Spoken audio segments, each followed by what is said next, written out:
Hello, Mark. I'm Vanessa, and my Chinese name is Pan Yanting. I'm a freshman major in English. My school number is S06410026. Now I'm going to record the speech, which is called A Smog Vacuum Cleaner and Other Magical City Designs by Dan Roosegaarde. Do you remember these glow-in-the-dark little stars which you had on the ceiling when you were a boy or a girl? Yes? It is light. It is pure light. I think I stared at them way too long when I was a 5-year-old, you know. It's so beautiful. No energy bill, no maintenance. It is there. So, 2 years ago, we went back to the lab, making it more durable, more light-emitting with the experts. And at the same time, we got a request from this guy, Van Gogh, the famous Van Gogh Foundation, who wanted to celebrate his 125th anniversary in the Netherlands. And they came to me and asked, "Can you make a place where he feels more alive again in the Netherlands?" And I liked that question a lot. So in a way, we sort of started to connect these two different worlds. This is how my brain works, by the way. Laughter.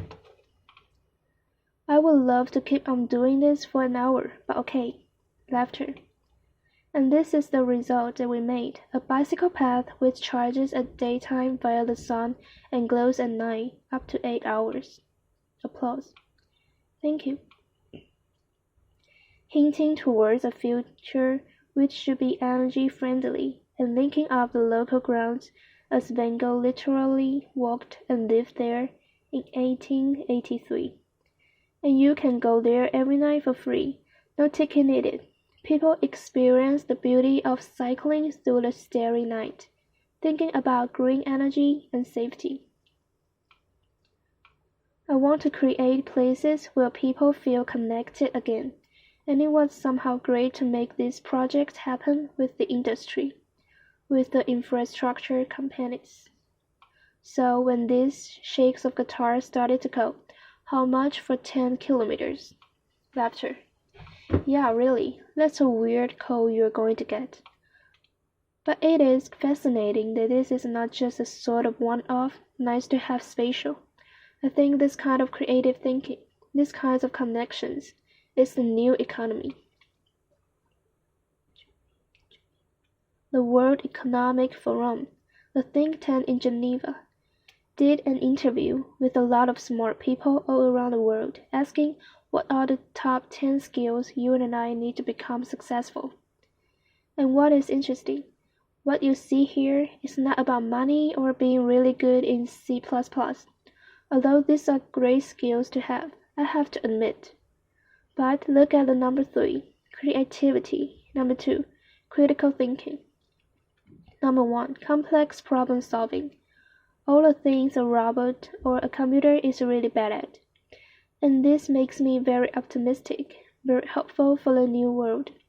That as we will live in the hyper-technological world, our human skills, our desire for empathy, our desire for curiosity, our desire for beauty, will be more appreciated again, and we will live in a world where creativity is our true capital. And a creative process like that, I don't know how it works for you, but in my brain, it always starts with the question, why? Why does a jellyfish emit light, or a firefly, or what do we accept pollution? This is from my room in Beijing 3 years ago. Left image is a good day Saturday. I can see the cars and the people, the birds, life is okay in a dense urban city. And on the right image, holy moly. Pollution, complete layers. I couldn't even see the other side of the city, and this image made me really sad. This is not a bright future we envision here in TED. This is the horror. We live 5 to 6 years shorter. Children have lung cancer when they are 6 years old, and so in a weird, beautiful way, I, at that moment, became inspired by Beijing smog. And the governments all around the world are fighting their war on smoke, and I wanted to make something within the now, so we decided to build the largest smog vacuum cleaner in the world. It sucks up pollutes air, cleans it, and then releases it. And we built the first one. So it sucks up 30,000 cubic meters per hour, cleans it on the nano level, the PM2.5, PM10 particles, using very little electricity, and then releases the clean air. So we have parks, playgrounds, which are 55 to 75% more clean than the rest of the city. Applause. Yes, applause. And every month or so, it opens like a spaceship, like a marine moral, with the, well, you know what anyway, laughter. So this is the stop we're capturing. This is Beijing smog. This is in our lungs right now. If you live next to a highway, it's the same as 70 cigarettes per day. Are we insane? Why did we say yes to that? And we had buckets of this disgusting material in our studio. And on a Monday morning, we were like, shit, what should we do with it? Should we throw it away? Like, help. And then we realized, no. Waste should not exist.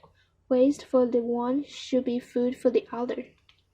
So here, maybe show it around. Do not put it in your coffee. Laughter. And we realized that 42% is made out of the carbon. And carbon, of course, under high pressure you get diamonds. So, inspired by that, we compress it for 30 minutes. Cracking sound. And make smoke-free rings. Laughter.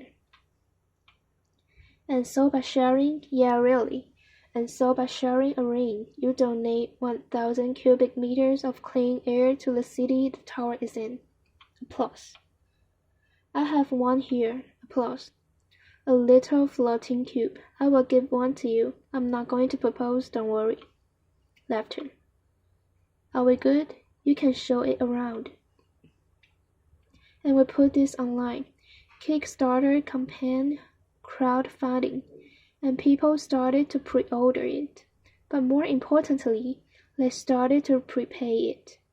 So the finance we made with the jewelry helps us to realize to build the first tower. And that's powerful. So the waste, the activator, it was the enabler. Also, the feedback from the community.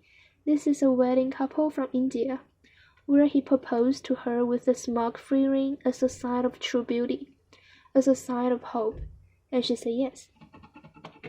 Laughter. I love this image so much for a lot of different reasons. Laughter. And right now the project is touring through China, actually with the support of China's central government.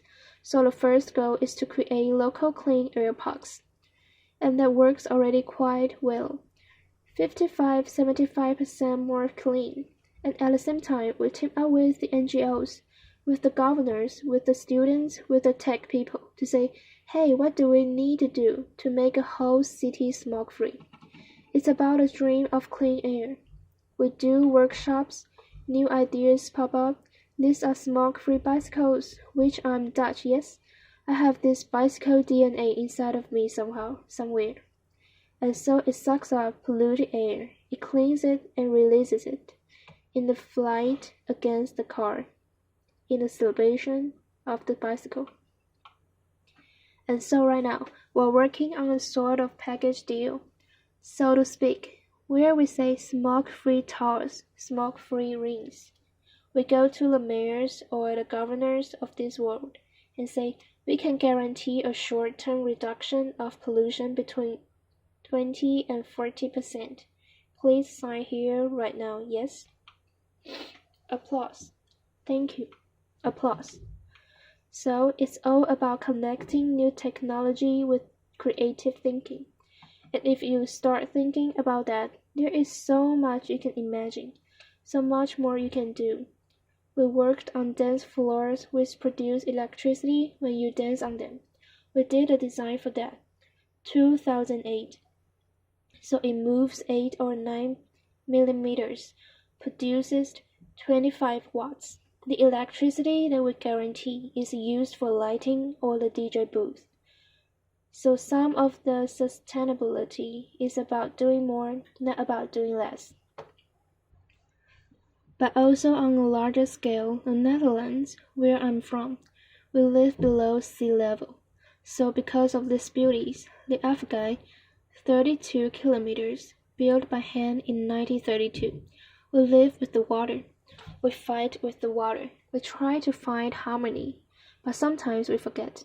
And therefore, we made waterlist, a combination of LEDs and lenses, which show how high the water level would be, global change, if we stop. If today we'll go home and we say, oh, whatever, somebody else will do it for us, or we'll wait for governments or whoever, we're not going to do that. It goes wrong. And we placed this in public spaces all around the world. Thousands of people showed up. Applause. Thank you, you're too nice, That's not good for a designer. So thousands of people showed up and some actually were scared, and they left. They experienced the floods in 1953, and others were mesmerized. Can we make floating cities? Can we generate electricity from the change in tides? So I think it's so important to make experiences, collective experiences, where people feel connected with the vision, with the future, and trigger what is possible. At the same time, these kinds of things, they are not easy, yes? It's a struggle. And what I experienced in my life is that a lot of people say that they want innovation, and they want the next and the new, the future.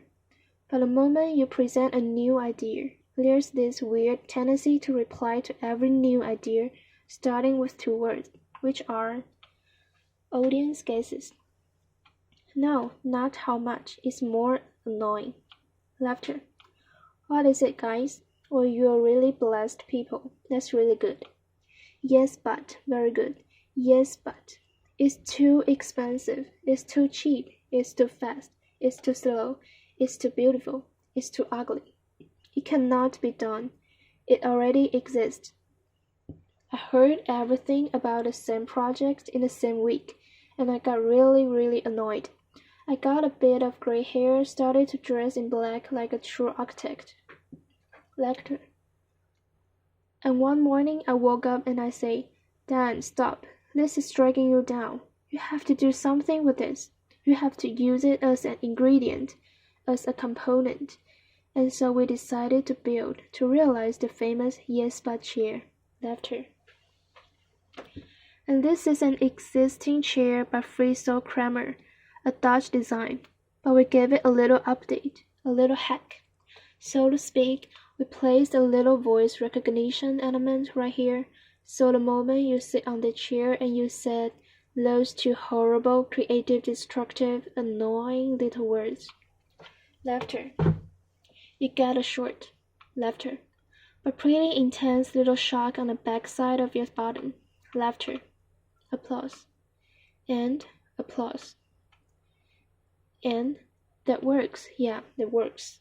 Some clients have left us. They got really mad. Fortunately, the good ones have stayed. And of course, we also apply it to ourselves. But ladies and gentlemen, let's not be afraid. Let's be curious, yes? And walking through TED in these days and hearing the other speakers and feeling the energy of the crowd, I was remembering this quote of the Canadian author, Marshall McLuhan, who once famously said, on spacecraft Earth, there are no passengers, we are all crew. And I think this is so beautiful. We are not just consumers, we are makers. We make decisions. We make new inventions. We make new dreams. And I think if we start implementing that kind of thinking even more within today, there's still a whole new world to be explored.